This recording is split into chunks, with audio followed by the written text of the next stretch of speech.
Okay, everyone, welcome back to the third session today, Internationalisation and the Irish Qualifications System.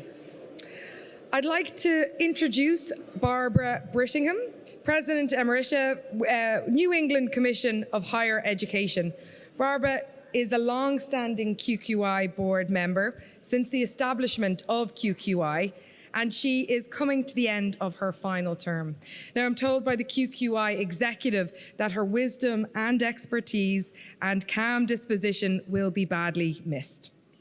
Barbara is the chair of this session, and over to you, Barbara.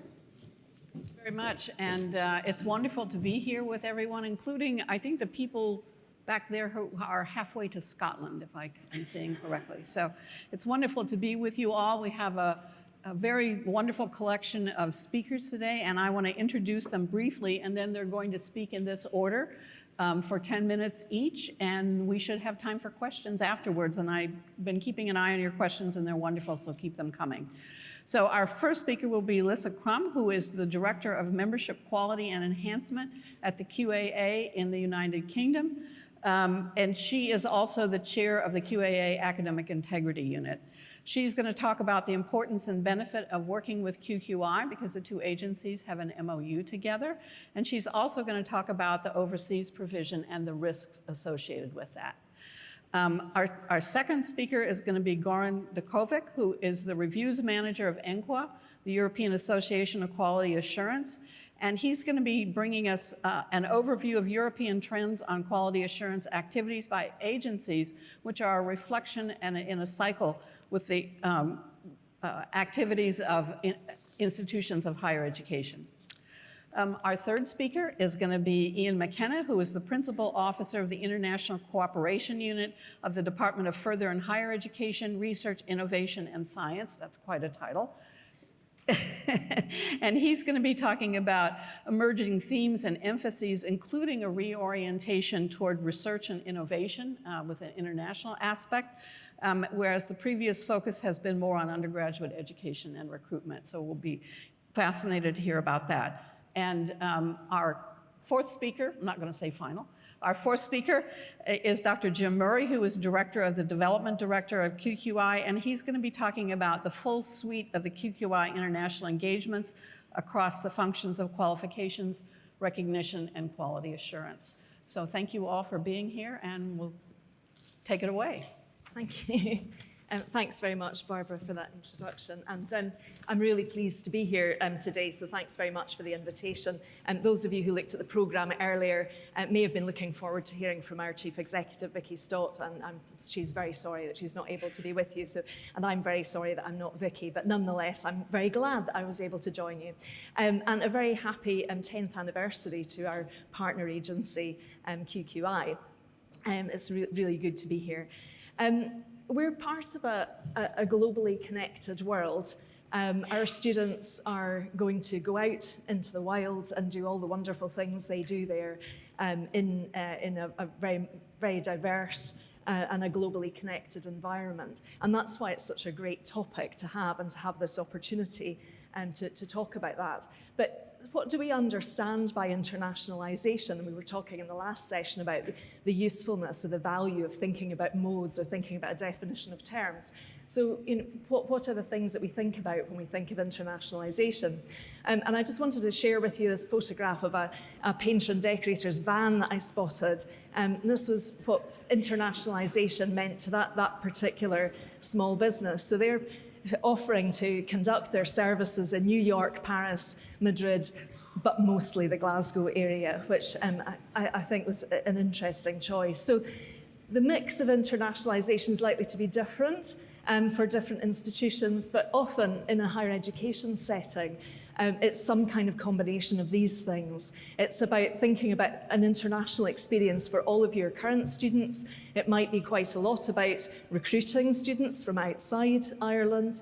And it might also be about delivering education internationally. And I think a really important thing is to be very clear about what your strategy is, perhaps a little bit like the painter and decorator in Glasgow, being pretty clear about what your particular mix is, what the distinctiveness of your offer is. So thinking about collaborative partnerships and transnational education, perhaps in particular, what kind of composition, or how can we define, or what characterizes successful partnerships? So that clarity of purpose that I talked about. Institutional risk, of course, we're always wanting to manage. All kinds of things are a risk to an institution, and we want to manage all of those things insofar as we can. But very rarely is the old saying truer than in an international context, that it takes many, many decades to build up your reputation, but actually it can be lost remarkably quickly. And one unfortunate transnational education experience can hit the headlines like few other things. So not to completely scare the undergarments from you, but managing institutional, or identifying and managing institutional risk becomes particularly important when you're engaging in that international space. One of the things that you will want to think about then is, of course, you always want the positive relationship in your partnership. It's often great when, a senior member of your institution has been at a conference somewhere overseas, they've met some folk, they've had a fabulous time, they have so much in common, and the next thing you want to do is to collaborate with them. The partnership is incredibly positive at that point. Not only do you want to be really clear about what that partnership is all about, but you also want to make sure that you're going to manage and maintain that positive relationship all the way through, including to the end. It's very useful for you to think about what might the exit strategy, or what might prompt you to exit an arrangement in a constructive and respectful manner, maintaining that positive relationship, because it's so fundamental for your students who are involved in that. And that's a challenge. It can be difficult when there can be some misunderstandings and interesting routes along the way. So one of the things that's very helpful for you to consider is not only the clarity of your purpose, but what actually is your partnership delivering for your students, not only those students who are immediately involved in that partnership, but also your wider student community. Have you engaged in a partnership because of complementarity? Is your partner bringing something to the equation that you can't otherwise deliver? Or have you come into the partnership because of your similarities? So these are useful things to consider. But overall, what you're really seeking to do is to build a successful student and a staff community. Sometimes we think about the role of students, and I'm a long-time champion of student engagement, so you won't hear me saying anything different than that. But I'm also fundamentally a believer in the importance of creating a partnership in that community. And I think that partnership between staff and students, one that recognises and respects the professionalism of staff, is incredibly important, and making sure that the staff, wherever they might be located, actually understand what the nature of the partnership is, understand what you were hoping to do, and understand the culture that you would that you instill in your staff, irrespective of where they might be located. So moving on a little bit, we, in the last session, again, I'll refer back to, we talked about modes or modalities of delivery.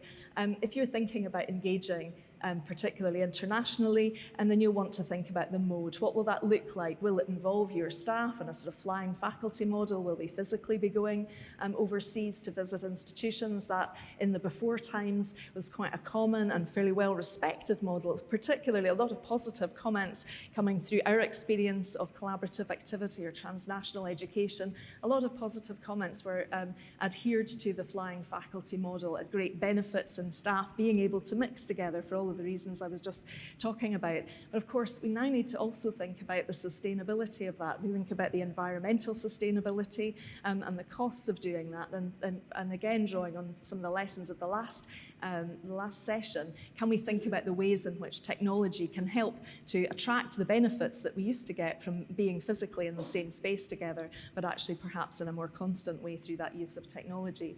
I've mentioned the quite specific point about staff development opportunities.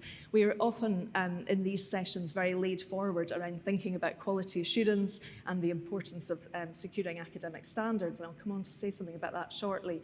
But it's also really important to think about those opportunities for enhancing quality and sharing, so that you're anticipating where there might be challenges, and so that you're not only looking at them, building them into your slightly, what can often be a little bit more retrospective practices or ways of discovering things through quality assurance processes, but actually you're anticipating them, and engaging in joint staff development opportunities is quite a common way of doing that.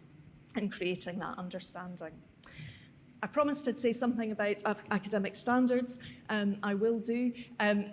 Actually, if you can't secure the academic standard of the award that you're delivering and that you're delivering in partnership, then the nature of the student experience is much less important. That fundamentally in higher education, we must ensure that the value of the qualification is recognised and it's respected, it isn't cast into any kind of doubt.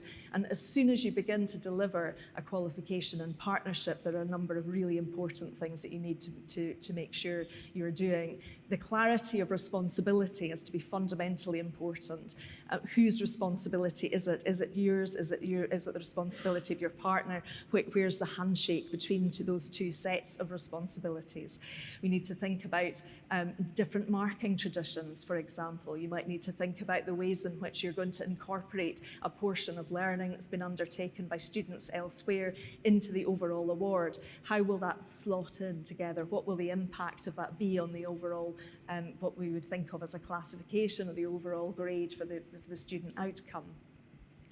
And finally, and absolutely fundamentally, and I know there's going to be a full session on this a little bit later, we need to think about the academic integrity of the award. So you'll want to be very certain that you're recording student achievement, and when you're doing that, it is the student's own achievement that you're recording and that they haven't fallen foul of SEMILs or any of these other nefarious operators, which I'm sure our colleagues will talk about in the later session. But academic standards are a slightly grim and white-knuckled place to end on, so I'm going to move back out into thinking a little bit more about the joys and the great benefits and focus again on that globally connected community. One of the key things that we're looking at now is thinking about inclusivity.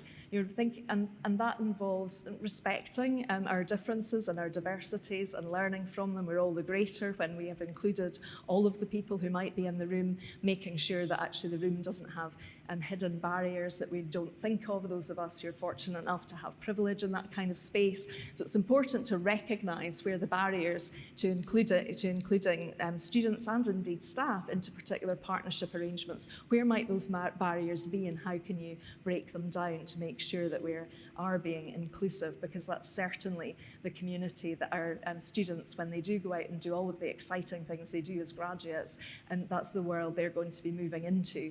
So it's important to be thinking about the kind of language that we're using to make sure that we don't have misunderstandings, that we aren't divided by our common language as we sometimes think of in English, which is so widely spoken in all parts of the world, but actually do we mean the same things when we use similar sounding words or even the same words sometimes? And the final word I'm just going to end on is thinking about skills. So we not only want our students to come into an inclusive and respectful learning community, but you're also instilling in them, helping them to acquire the kinds of skills that will help them to create inclusive and respectful of diversity communities when they do go out as graduates and engage. I'm going to leave it there, but I thank you very much indeed for your attention. I'm very much looking forward to the discussion. That was a bit of a canter through, but hopefully we'll have given some cause for thought, and we'll pick up in the discussion later. Thank you.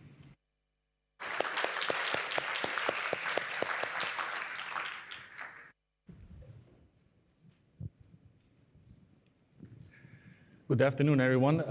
Happy to be here with all of you today.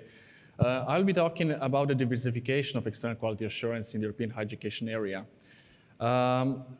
If anything, we have already heard today quite often that we live in rather disruptive times where higher education institutions and quality assurance agencies, as few of the stakeholders in higher education, need to deal with rather disruptive times.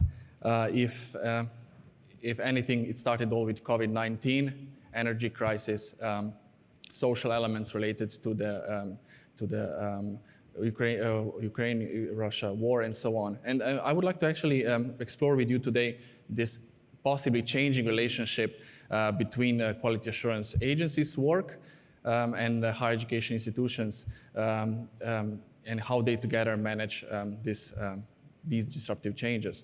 But first things first, ENQA stands for the European Association of Quality Assurance Agencies in the European higher education area. We have 57 member agencies from 33 different countries, and on top of that, also 54 affiliates from another 32 countries. So I'm mentioning this because the work we do with evaluations of quality assurance agencies in the European higher education area is rather extended. It covers really the entire area of higher education. What actually I wanted to talk with you about today is how this change in external quality assurance possibly takes place in the last couple of years. We have witnessed a rather stable development at the European higher education area when it comes to external quality assurance.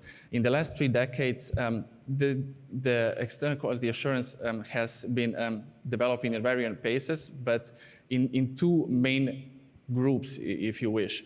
Some of the agencies have focused mostly on the accreditation with some elements of enhancement and improvement. I'm referring here to examples such as quality assurance agencies in Spain.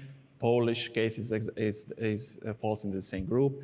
Whereas in the second group, we have seen quality assurance agencies that are rather improvement-oriented without the accreditation element to it, such as in Armenia, Finland, Finnish auditing system, Slovenia, United Kingdom. But all in all, the differences and approaches to national external quality assurance usually reflects the existing diversity of higher education institutions within the system and their missions, obviously. I tried here to find some graphs that showcase this diversity, where you see that there is no one way of doing external quality assurance in the European higher education area. Speaking of the approaches, when it comes to solely program accreditations, solely institutional accreditations, a mixture of ex ante and then ex post coming after, be it 3, 4, 5, 6 years. What is a steady route is that agencies wish to showcase their compliance with European standards and guidelines and the registration in ECHAR. So this is something that has taken quite some time in the last 2 decades, and you see in one of the graphs that most of the European countries are now agencies within it are now compliant with the ESG. And this is, as I said, been a sort of a stability path in all of it. But this doesn't mean that we are diminishing the diversity of approaches to external quality assurance. And actually what I wanted to talk with you about today is exactly this element to it. There are in place not so recent discussions that there should be a more responsive external quality assurance, and the work between the agencies and higher education institutions. COVID-19 has perhaps accelerated this a bit, but not only the introduction of micro-credentials, the European Universities Initiative are also some of the triggering points for this type of discussion. There's a call for more innovative quality assurance, external quality assurance especially, in place as well. I'm referring here to some of our discussions we have held with our members and affiliates back in 2019 in Yerevan, some of the articles written by our former board members, Hoppach and Flierman, and so on. You see that what we see is that there is perhaps a need to rethink some of the aspects of external quality assurance as it is in place now, be it the 4-step approach to self-evaluation, site visits, receiving an external review report, then doing a follow-up, so how can we actually rethink of it to better serve higher education institutions? Do we need to cover other key missions of higher education? Do we need to perhaps make it more responsive to the immediate needs of higher education institutions. And what I wanted to actually talk with you about is a rather brief research that we have done on a sample of 17 different agencies across the European higher education area, asking ourselves to what extent there is such an ongoing discussion in place. Are agencies actually thinking of already diversifying their external quality assurance activities in order to better serve higher education institutions? And if so, what are the motives for and characteristics of such diversification? Here you see that we did cover a rather nice part of Europe, speaking of countries from really north to east, to south, and then east to west. And in the sample, we analyzed in depth documents that they provide for their own evaluation against the European standards and guidelines when they undergo such a review every 5 years. What did we learn? Basically, that a large majority of the agencies in the sample are actually not only considering the diversification of their activities, but they are already doing it. So there are already seats in place for offering new types of activities with higher education institutions. And this is done in two different ways. Two different aspects are being considered here. The first one refers to the response to learning and teaching to society's current challenges. I grouped it in this way, and what I mean by that is that there is a need to further cover the internationalization part of higher education institutions' needs. The growing heterogeneity of students is the second one. Here, agencies see the need to tackle the part where the social dimension of higher education comes into play when delivering such education today. And the third one is the consequences of demographic developments for higher education institutions. The demand that is being put in place, put onto quality assurance agencies when it comes to life learning and digital learning in future. So what agencies are actually referring to is the need to change their standards and overall methodology used in external quality assurance. The fourth step that I was mentioning at the very beginning is challenged. They are seeing the need perhaps for different ways of doing such external quality assurance. And this comes primarily from agencies that work in a competitive environment. Those of you who are a bit more familiar with agencies in Europe, I'm referring to perhaps to the German higher education and quality assurance sector, and perhaps the Kazakh one. So you see that these agencies especially see the need to provide something different, to provide something that is closer to the higher education institutional needs. And the second point I would like to raise is the changing nature of agencies as organizations. What the research showed is that the monitoring part came out as one of the surprises, I would say, where student employability needs to be further helped with from the agency's side and in the partnership with higher education institutions. How do study programs comply with the needs of the labor market? And then on the other side, guaranteeing equal access to all higher education, especially in case of national agencies. They see this role being even further strengthened following the social movements from social part of the society. So how to tackle energy crisis and what is actually the role of external quality assurance and the agencies in place to help higher education institutions with this. Some of the agencies actually referred to the need of becoming centers of competence or excellence. in order to provide sector analysis, to do a proper monitoring, not only with data that we receive directly from higher education institutions, but in cooperation with the national statistics offices, big data mining, and so on. The advisory function of quality assurance agencies was also mentioned as something that needs to be further strengthened in future in order to help higher education institutions with their work. Now, what are the motives and causes of for such diversification of external quality assurance? One of them that I think we all heard of and experienced is the need to address the evaluation fatigue. This is something that I will not go in depth with, but it is in place for some time. Agencies and primarily higher education institutions are referring to the need to address this as soon as possible. The second one is the response to the recent policy developments in external quality assurance when it comes to marketization of the agency's work.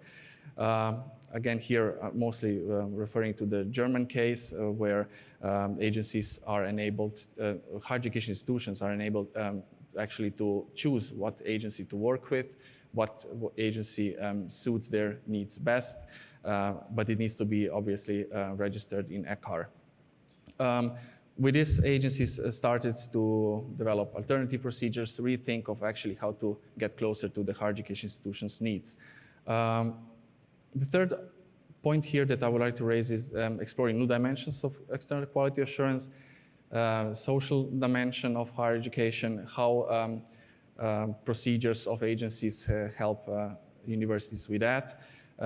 One of the elements that was brought up is how can agencies help further universities with implementation of sustainable development goals? Are there any programs in place to help with that?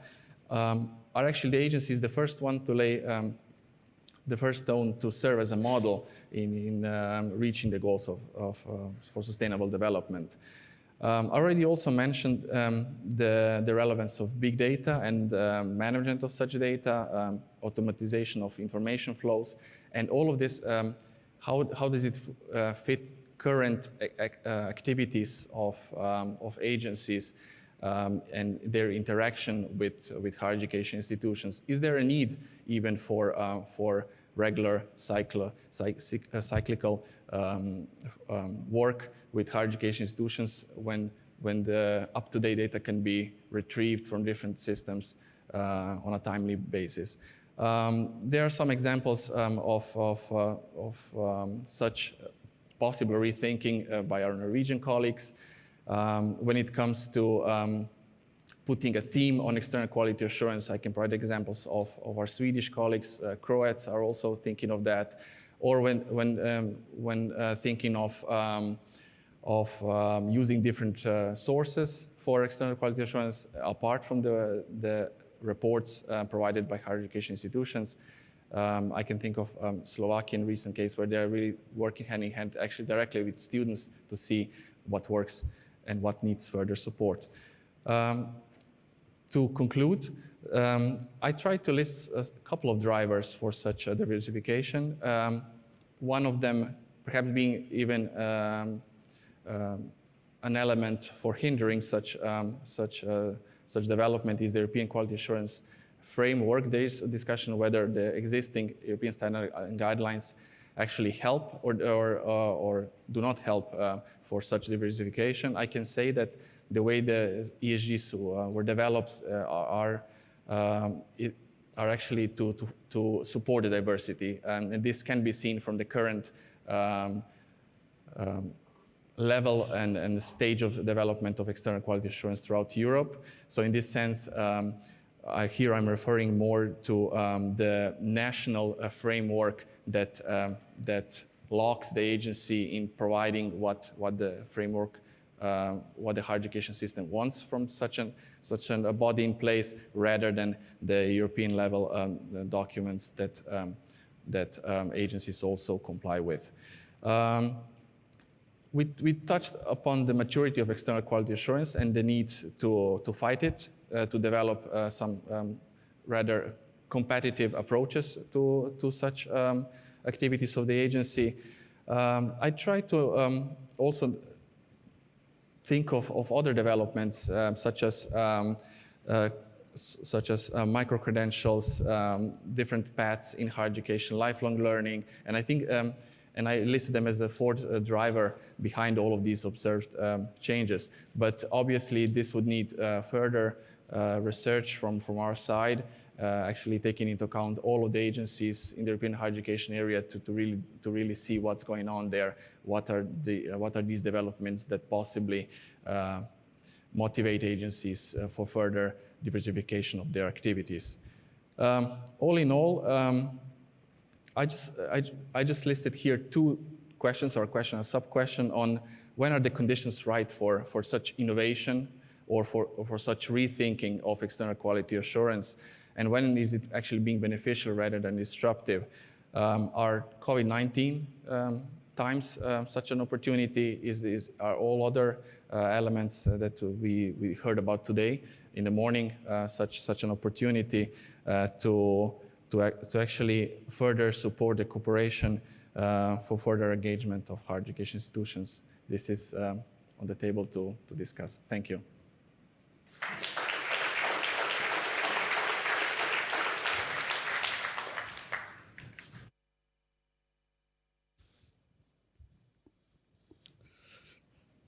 Good afternoon, everyone.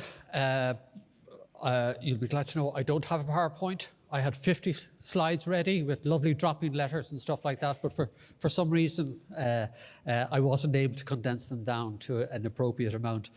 In opening, a few remarks that I wish to make. I just want to pass on congratulations to QQI on reaching this milestone. And in many respects, it's not just a reflection of the leadership team within QQI, but it's also a reflection of the importance of the work in terms of Ireland Inc.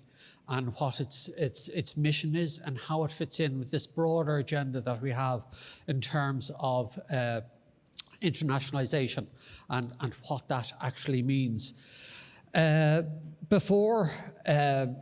mean, you've all seen the brochures and you've seen my CV and stuff like that, but I want to take you through the real CV and just a little bit of history about myself. And I often compare myself to Liam Neeson. I have a unique set of skills. I'm not paid like Liam Neeson, I'm a civil servant, but I have a unique set of skills. Back in 2002, I was appointed to the Higher Education Policy Unit.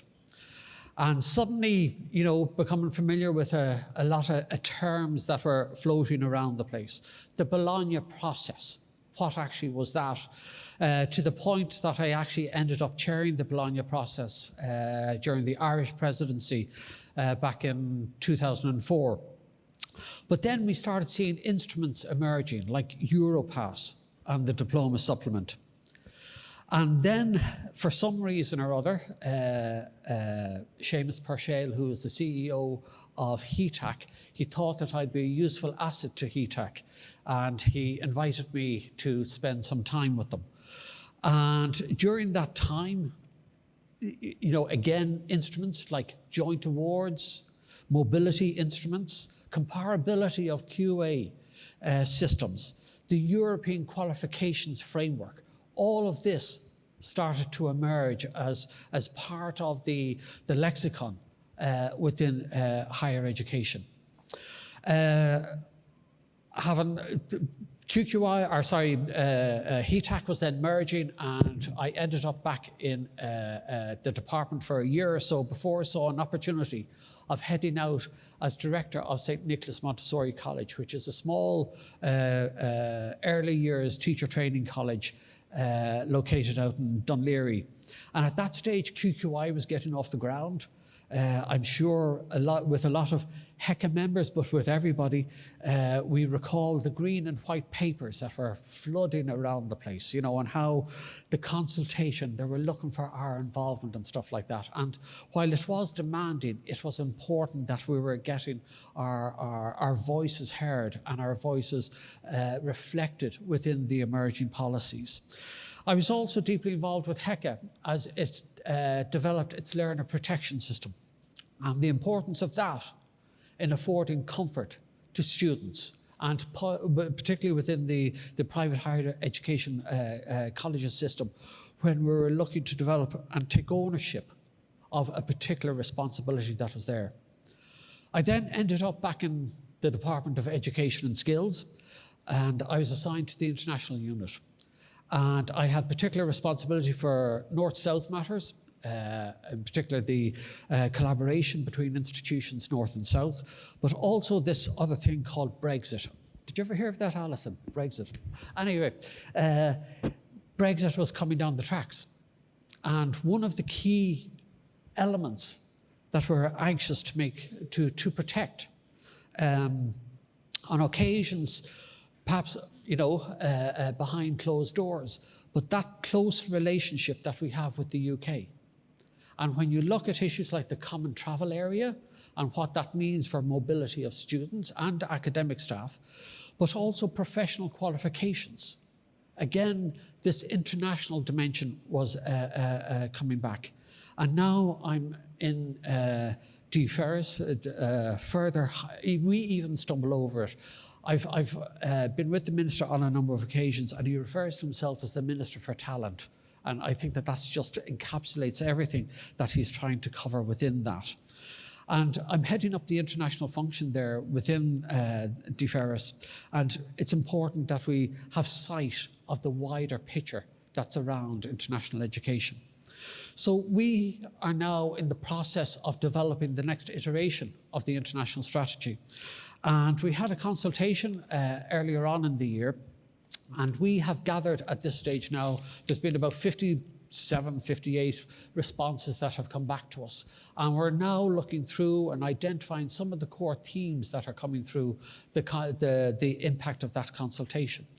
But we launched that back in February of 2022. And if you just look at the number and the series of developments that have taken place in that short time to where we are now and how it impacts on international education. For instance, we've launched Impact 2030, which is the National Research and Innovation Strategy. And within that, there are many components about that impact on international education. The idea of sourcing talent and having talent at the heart of research and innovation. There's also a very strong dimension around the all-island nature of research and innovation and how that has to be fostered and nurtured on both parts of the island. We've launched, in the meantime, the restructuring, and I know that colleagues in the audience from the higher education unit are far better placed than me to talk about it, but the impact of the technological universities and what exactly what function they have in the context of an international strategy. How do we communicate this new entity that has now come on the higher education landscape in Ireland? We are, and I know that Jim is going to talk about this, we have the impending launch of the international, impending being the key word, Jim, launch of the International Education Mark. And what that means, what assurance that gives is part of that engagement of the international strategy. There's been the successful completion of the legislative process around the Higher Education Bill Act now at this stage. Just not to cause a heart attack to Tanya, who's down there in the audience, it is actually enacted and it's going through its final legislative processes.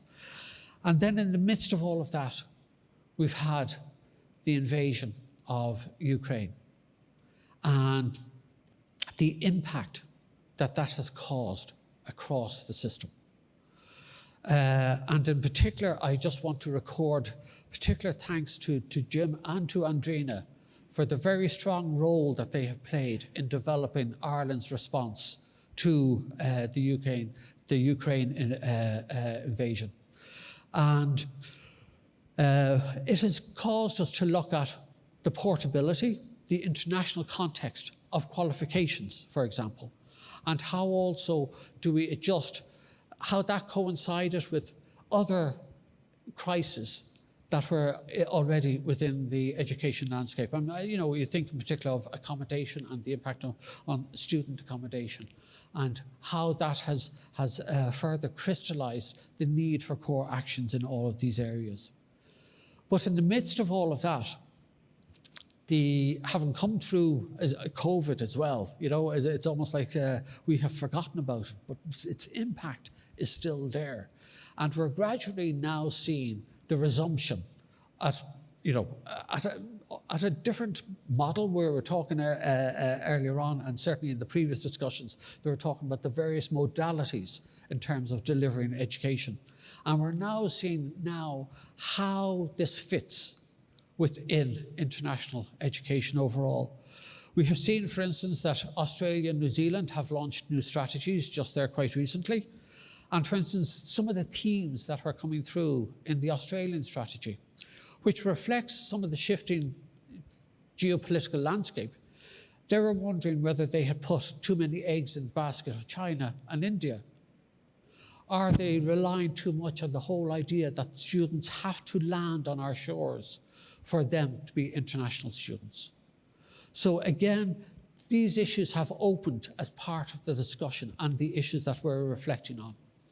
Clearly, from our perspective, the relationship with the UK as we start developing the strategy and addressing some of the core issues that's there is very important. And if you look at some of the trends that are occurring across in the UK, for instance, now EU students are being charged international fees, whereas when you come to Ireland, you're being treated as an EU citizen. And therefore, the fee regime is different and is more favourable. Indeed, we're seeing movement from the UK across to Ireland in terms of participating in our institutions. And the CTA has put a structure in place which ensures that UK citizens are treated the same as Irish citizens. But they've also incentivised things like they now have a 3-year stay back on their visa, as compared to the Irish 2-year stay back, particularly at postgrad level. And there's faster turnaround on visa processing and so on. And this reflects some of the themes that are coming through in the strategy and in the responses. We are facing growing international competition, no matter how you cut and dice it. Indeed, some of the countries that we went to looking for international students, they themselves have got involved in this space. One of the most stark things to emerge from the I keep calling it the UK crisis, maybe it's just very much in the mode, but the Ukraine crisis. One of the key elements that came through from that was the fact that there were 60 Irish students studying medicine and dentistry across the Ukraine. When I was dealing with Leaving Cert students who were, because of the delayed examination results, we were looking at the likes of Netherlands, Hungary, Poland. We're looking at countries like that in terms of making sure that they could see that the delayed publication of the results didn't harm their opportunities to register as students. Ukraine never figured on our horizon. And then it only emerged. Right, okay. It's just, well, I didn't bring the 50 PowerPoints. Anyway, when we look at, God, you've upset me now, Karina. Just some of the perspectives that we see ourselves as a result of the changing landscape. First of all, what we're seeking to do in the international strategy is to bring the model of tertiary education through its deliberations and its recommendations and its actions. We're not looking at the international strategy in terms of higher education, research or innovation. We're looking at it from the gambit of further education and English language provision, through to higher education, through to research and innovation. And in some respects, the challenge is not so much for DFERIS to construct a strategy around that. Organisationally, within institutions, that's part of the challenge. I was struck by Linda's comment where she remarked about what's a good university. Their research, their teaching, their opportunities, their operations are a weave of collective labour. Our own engagement is such that International education is viewed quite distinct from research and innovation within some institutions. And there the twain shall meet. And yet the very raison d'etre behind DFERIS was to bring the model of tertiary education very much to the fore and to ensure accessibility across different levels. But also within the further education sector, the notion of international mobility, it wasn't really there. And so how do we encourage, how do we foster that? All of this is done against a backdrop of sustainability. So the very idea of us coming along and flying students into Ireland and saying, you're now international students, we have to look at that model. It has to be compatible with the wider movements that are occurring globally in terms of ensuring sustainability. So this brings to the fore of new models of international education. How do we look at the delivery? How do we exploit the technology to enable the delivery of for instance, joint programs, joint awards? How do we enable partnerships? Do we have on-site presence in key markets? The other aspect that we want to bring forward is very much that this is not about getting students into Ireland and counting the cost from that. The cost-benefit analysis that was done as part of Indicon, it said that there was a 1.6 for every euro that it costed. We were getting 1.65 euros back. It's not about that. It's about the experience of the international student.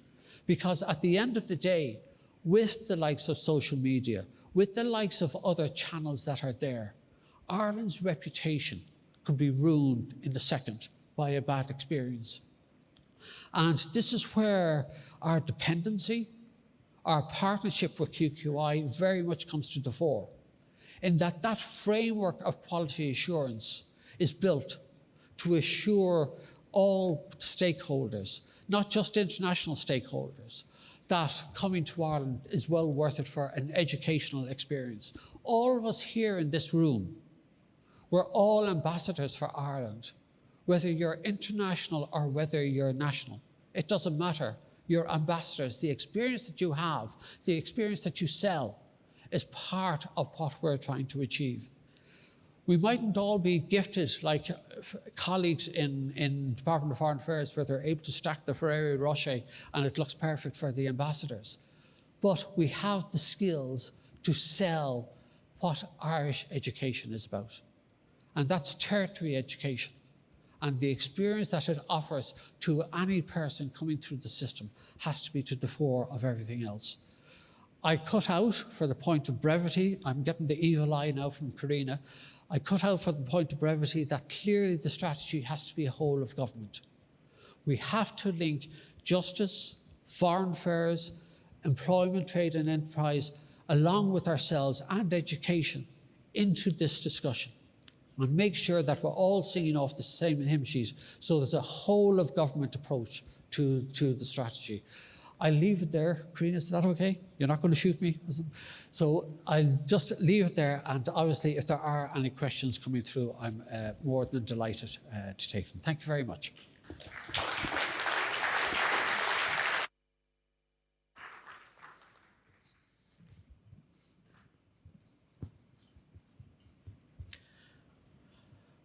Good afternoon, everybody. You'll be glad to know that I don't have as colourful a CV as Ian, but anyway.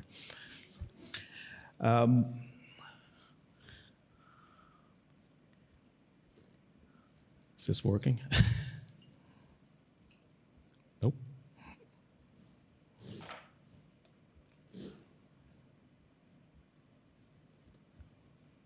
No, it's not. Okay, well, I'll proceed with... is it moving? Yeah. Yeah, okay, thanks. Okay, it is a truism that national education systems and the various actors within them generally seek to achieve a balance between serving local needs and maintaining their own cultural identities, and looking outward and embracing international cross-cultural engagement. This is particularly evident in higher education, where universities and other HEIs participate in academic and research networks, student and faculty exchange programs, the recruitment of international learners, the delivery of joint programs with international partners, and other forms of transnational educational activity. It is not always appreciated that internationalism also permeates education policy making and percolates through the government departments and agencies responsible for its development and implementation. QQI is no exception to this.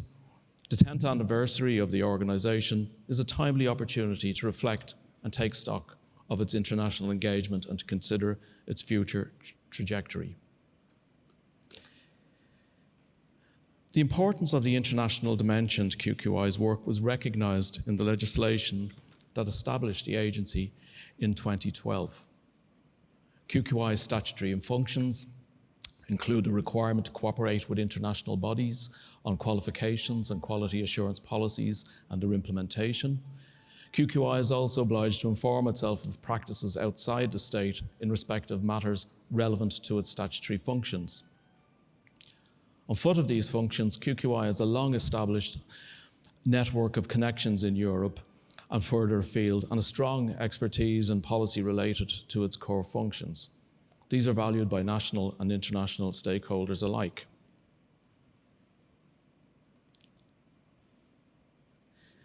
QQI's links with QA and regulatory bodies are strong and extensive. They are established and maintained through its membership of network organisations and through formal and informal bilateral engagements. And we have colleagues here that we in terms representative of both the memberships and the bilateral engagements through ENQA and QAA. The value of such engagements is that they ensure that QQI is kept abreast of emerging international policy and practice developments. And you can see behind me on the screen a list of the various bodies, and that's just a selection.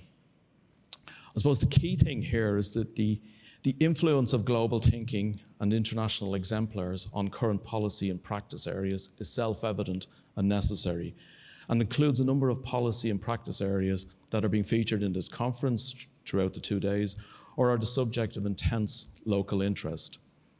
They include areas such as the emerging debate on the future of quality assurance, and we heard some of the themes coming in through that from Goran. There's also the question of how quality assurance might or should operate in the context of the European Universities Initiative, including the degree awarding arrangements. Then there's a subject close to my heart, the development of codes of practice for international education. The relationship then of these codes with the quality assurance of transnational education and online provision. And again, we heard some discussion about that earlier. A big topic again today, which will be featured with the launch of the Global Academic Integrity Network, is of course academic integrity. And we also have a great interest too locally in the area of micro-credentials. And all of these are of course informed by global thinking and practice.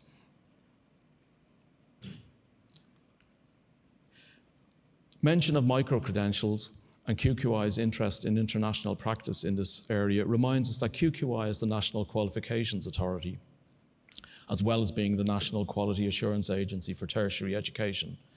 In terms of qualifications, QQI has the roles of maintaining Ireland's national framework of qualifications and facilitating the recognition of international awards in Ireland and the recognition of Irish awards internationally.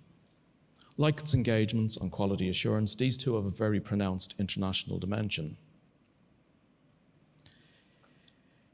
In terms of the NFQ, a key QQI international engagement over the past decade has been its continued support for and participation in the development of the regional or meta qualifications frameworks.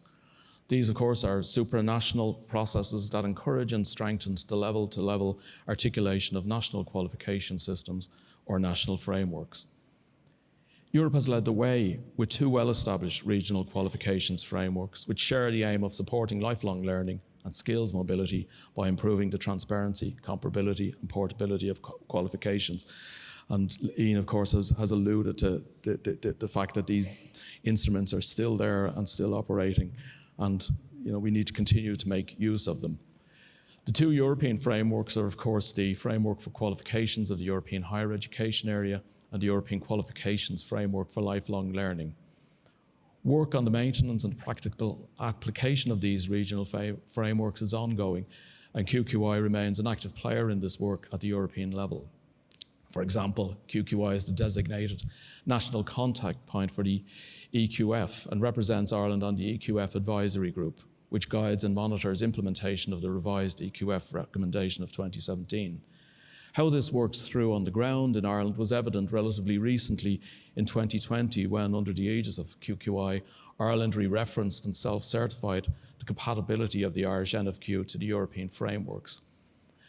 The updated re-referencing enabled Ireland to reflect changes in our qualifications and broader education and training system since 2012 and to communicate those changes to our European partners and the wider world.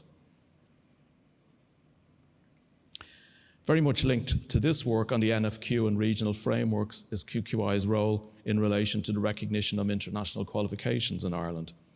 As a signatory to the Lisbon Recognition Convention, the main legal instrument on the recognition of qualifications in Europe, Ireland is committed to ensuring qualifications are assessed in a fair manner and in a reasonable timeframe. QQI operates the National Academic Recognition Information Centre, NARIC, at the behest of the Department of Further and Higher Education, both as a vehicle to assist LRC implementation in Ireland and in direct fulfilments of QQI's own qualification recognition roles. NARIC operates an advisory service on the recognition of foreign qualifications in Ireland, both to individuals and education providers and other stakeholders. As the NARIC Centre in Ireland, QQI is a member of the International, ENIC and NARIC networks. These networks play a key role in disseminating information and qualification systems worldwide. And I suppose really came into their own most recently with the work that Ian alluded to on Ukraine. The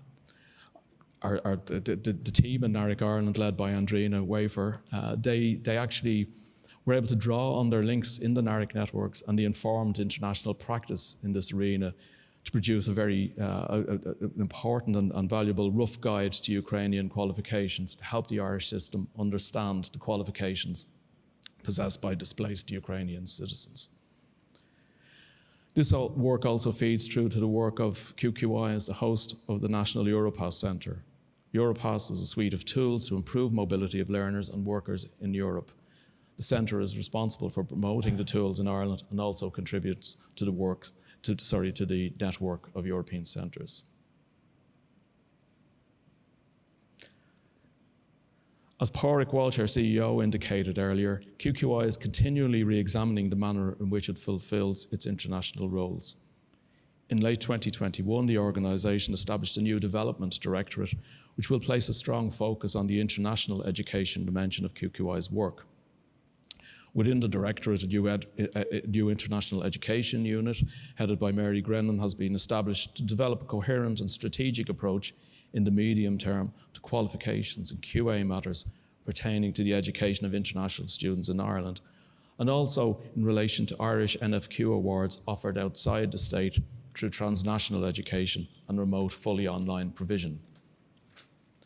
In the short term, the overriding focus of the unit will be on the development and implementation of the international education mark for the English language education and higher education sectors. The new directorate also houses the NARIC service, and the aim is to build a strong, strategic and mutually reinforcing bond between NARIC and the International Education Unit, which we hope will be of benefit to learners and providers into the future. The IEM, this is the major new initiative that you will see from the International Education Unit in the upcoming period and throughout 2023. The aim of the IEM is to promote public confidence nationally and internationally in the quality of English language education and higher education in Ireland through ensuring that international learners enrolled in HE and ELE programs are protected and receive a quality and consistent learning experience. The IEM is part of a suite of enhanced or new quality assurance and regulatory measures introduced in new legislation in 2019. And we have a poster on the IEM out in the lobby. It'll be there for the next 2 days. So Mary and colleagues from the International Education Unit and hopefully myself as well, we'll be there anyone wants to field questions on it. The development and implementation of the IAM is now proceeding at some pace. A suite of new policy documents, including codes of practice for ELE and HE providers, will go out for public consultation before the end of this month. And we would appeal to our partners to provide feedback to us during the consultation to ensure that the policies and codes are effective and fit for purpose. Parallel work on branding for the IAM is also underway. The emerging concept for the brand centres around the idea of trust, and more specifically, the idea of the trusted education provider. This is still very much work in progress. A marketing company is working on the logo as we speak, and we have to further test the term there. But Trusted Ireland isn't a concept that we were working with. We are also collaborating with Enterprise Ireland to ensure that coherence with the Education in Ireland brand is in evidence, and to consider how best to promote the two brands in tandem in the future.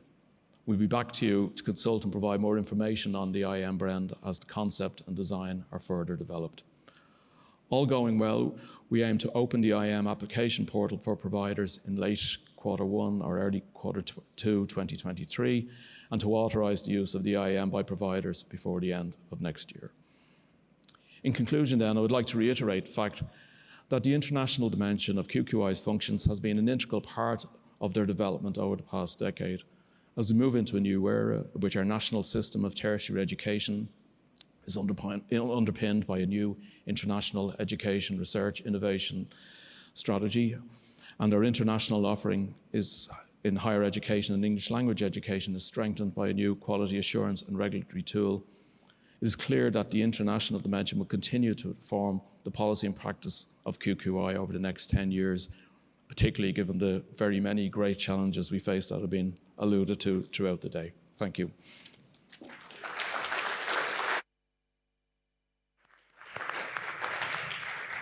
Thank you all. We've had wonderful speakers. Unfortunately, we don't have time to ask them questions. What I'm going to do is reflect on some of the wonderful questions that have come in. And then shortly you're going to be left to lunch, and you can seek them out or talk among yourselves. So one of the questions had to do with inclusivity in international higher education for students with disadvantages or disabilities. And I think that's a topic that works well around the world. Another is a plea for some common definitions that will help international agencies work together. And if you start that, please include the US, because we could benefit from having those common definitions as well. A third good question, and there are many more, is whether COVID-19 was an opportunity for innovation in international education. And finally, a question I'd like to hear an answer to too, and I will seek him out, Ian, at lunch. Will the new Higher Education Act help Ireland or hinder Ireland in its international higher education efforts? So please join me in thanking all of our wonderful speakers and wishing we had more time with them.